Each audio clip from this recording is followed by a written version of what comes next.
तो मुझे ना बहुत सारी चीज़ें चाहिए, और मुझे सिर्फ नहीं, आप लोगों को भी बहुत सारी चीज़ें चाहिए होती हैं। मुझे ये चाहिए, मुझे वो चाहिए। हम बहुत सारी चीज़ों में घुस जाते हैं, वो चाहे मटेरियलिस्टिक चीज़ें हों या फिर नॉन मटेरियलिस्टिक चीज़ें हों। और ये जो साइकिल है वो बचपन से लेके अभी जितने हम बड़े हो चुके हैं तब तक चलती है, और आगे भी चलेगी ही चलेगी। अब मैं तुम्हें एग्जांपल देता हूँ, ठीक है, बिल्कुल शॉर्ट में एग्जांपल देता हूँ। मान लो तुम बच्चे हो, और फिर तुम अपने मम्मी पापा से क्या जिद करोगे, मम्मी पापा प्लीज़ ना मुझे वो बेंटन वाली जो घड़ी नहीं आती है जिसमें वो पट्टा होता है, हमारे सैंडल का जो स्ट्रैप होता है, अगर तुम्हें वो वाली घड़ी पता है बेंटन वाली, जिसमें वो स्ट्रैप होता था, ठीक है, और उसको यहाँ पे पहन लेते थे, और उसके अंदर वो हम लोग एलियंस के डिस्क रख देते थे, और बस उसका जो ट्रिगर होता था ऐसे खींचते थे, और फिर सीधा डिस्क जो थी सीधा उड़ के जाती थी। तो मैंने उसकी जिद करी थी, मैंने अपने मैंने सबसे पहली जिद, मेरे को जहाँ तक याद आ रहा है, मेरे को जितना अपना बचपन याद है उतना मैंने अपनी मम्मी पापा से जिद करी थी कि प्लीज़ मम्मी पापा प्लीज़ ना मुझे वो मेरे से ये वाली घड़ी दिला दो। तो फिर उन्होंने मेरे को घड़ी दिला दी। कुछ टाइम तक फिर मैंने उसके साथ में खेला।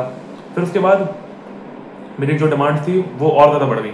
अब मेरी डिमांड्स जो थी वो और खिलौने पे आ गई, जैसे कि मम्मी पापा प्लीज़ है ना मुझे को बैट दिला दो, क्योंकि क्रिकेट का सीज़न आ जाता था। और फिर मैं मम्मी पापा से बोलता था कि मम्मी पापा प्लीज़ ना मुझे एक बैट दिला दो प्लीज़।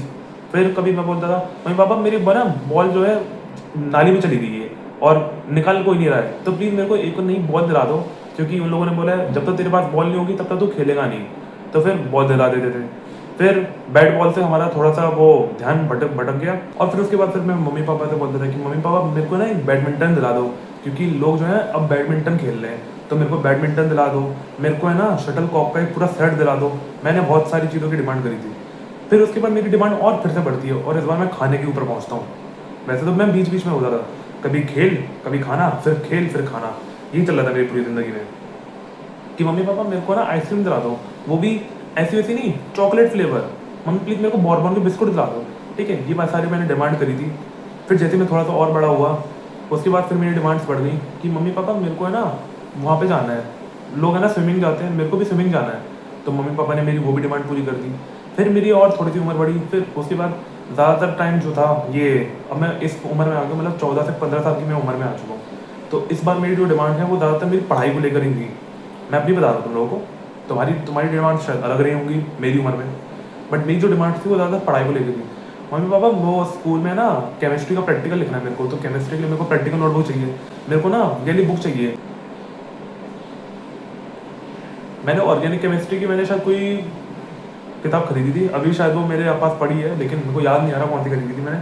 तो उसको मैंने थोड़ा बहुत ही सॉल्व करा था, लेकिन फिर मेरी किताब को की डिमांड जो थी ख़त्म हो गई। अब फिर मेरा कॉलेज लग गया, और अब मेरी डिमांड है कि मम्मी पापा थोड़े से ना पैसे चाहिए मेरे को, क्योंकि बैंक अकाउंट मेरा खुल चुका है, ठीक है, अब 18 के ऊपर हो चुका हूँ, तो फिर बैंक अकाउंट खुल गया। तो बैंक में थोड़े बहुत पैसे भी तो होने चाहिए कि अगर कोई ज़रूरत पड़ जाए, कुछ खरीदना पड़ जाए, तो उसके लिए पैसे भी होने चाहिए, और पैसे तो बैंक में ही होने चाहिए, क्योंकि मैं नोट लेके मेरे को घूमने का कोई शौक नहीं है। कौन बार बार नोट निकाले अपनी जेब से, और नोट भाई साहब वैसे बैग में रखे रहते हैं, और मैं कौन सा 2400 घंटे अपने बैग टांग के मैं घूमता रहूँगा। इसलिए मोबाइल है ना मेरे पास, मैं मोबाइल 2400 घंटे अपने पास में रखता हूँ, तो उसमें पैसे डाल दो। और आगे जाके ये डिमांड्स जब मैं 20 से ऊपर का हो जाऊँगा, मेरी जाके डिमांड्स और बढ़ेंगी, बहुत बढ़ेंगी,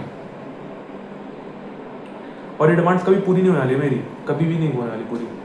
और ये तो सिर्फ मेरे अकेले की कहानी है, तुम्हारी क्या कहानी है वो तुम जानते होगे। एक बार सोचो, बिल्कुल सोचो कि तुम्हारी क्या कहानी है, और फिर अपने को छोड़ के बाकी लोगों के बारे में सोचो कि इस दुनिया में जो 8 बिलियन लोग हैं उन लोगों की क्या डिमांड्स है, उनको क्या चाहिए। सभी की अपनी अलग अलग डिमांड्स है, लेकिन एक ह्यूमन की क्या डिमांड है, एक असली इंसान को क्या चाहिए होता है। एक ही चीज़ चाहिए जो कि एक ह्यूमन को ह्यूमन बनाती है, वो है पीस, शांति, इनर पीस।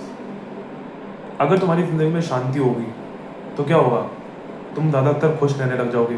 तुम थोड़ी मोड़ी चीज़ों में ही तुम खुश रहोगे, कि तुम्हारे पास भले ही इतना है लेकिन तुम खुश हो उससे, ठीक है। और तुम्हें ज़्यादा, और जब तुम पीस में होते हो तब तुम्हें ज़्यादा टेंशन लेने की ज़रूरत नहीं होती है, क्यों, क्योंकि और फिर उसके बाद तुम्हारी जो लाइफ होती है वो एकदम मस्त चल रही होती है। तुम अपनी लाइफ को बिना किसी टेंशन के मस्त काट रहे होते हो।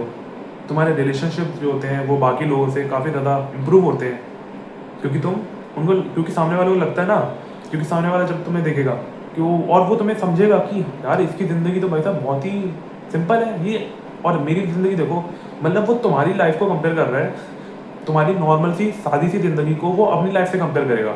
ऐसा होगा, 100% होगा। मैं दूसरों की लाइफ को अपनी लाइफ से कंपेयर करता हूँ कि यार मेरी लाइफ तो इतनी बकवास चल रही है, इसकी लाइफ तो कम से कम थोड़ी बहुत ठीक है। और ये कंपैरिजन की आदत हर इंसान को होती है, मेरे को होगी, तुमको होगी, और बाकी जो साइड में जो लोग खड़े रहते हैं उनको भी होगी। इसलिए अगर तुमने अपनी ज़िंदगी में शायद किसी भी तरह अगर तुम शांति ला सकते हो, तो तुम्हारी लाइफ की 60 to 70% चीज़ें शायद सॉल्व हो सकती हैं। शायद मैं बोल रहा हूँ। अब बहुत सारे एक्सट्रीम केसेस भी होते हैं जिसमें लोग शांत नहीं रह सकते हैं क्योंकि उनको वायलेंस की आदत होती है। अब उनका मैं कुछ कर नहीं सकता हूँ, मैं तो बस सलाह दे रहा हूँ, एक टिप्पणी दे रहा हूँ मैं अपनी, कि तुम ये कर सकते हो तो तुम्हारी लाइफ जो है आसान हो जाएगी थोड़ी सी। अब बाकी तुम्हें अपनी लाइफ आसान बनानी है कि नहीं बनानी है वो तुम्हारे ऊपर है।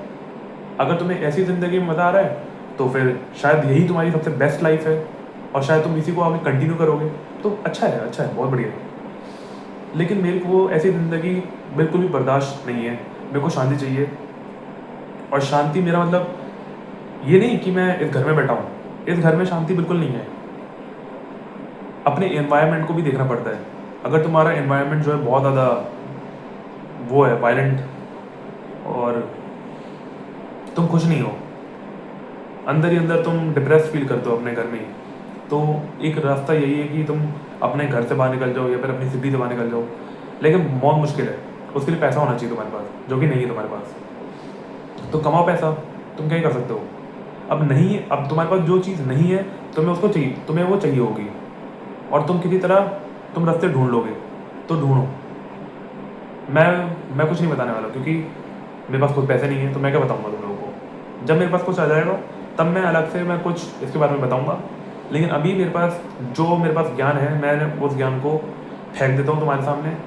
तुम्हारा काम है और तुम सुन भी लेते हो। अगर तुम यहाँ तक पहुँच गए तुम सुन लो, बट बहुत बढ़िया है। मेरे लिए तो सबसे बढ़िया है। अगर लोग मेरी फालतू की बातें सुन रहे हैं, मेरे को और कुछ नहीं चाहिए। मेरे को सब इससे मेरे को बस यही समझ में आ जाता है कि इस दुनिया में इतने वेले लोग भी हैं और रहेंगे। तो उन वेले लोगों के लिए मैं एक बार अपने उन लोगों को धन्यवाद बोलना चाहता हूँ, उनको बाय बाय करना चाहता हूँ कि बाय बाय और love you guys, all the वेले लोग, आई लव यू।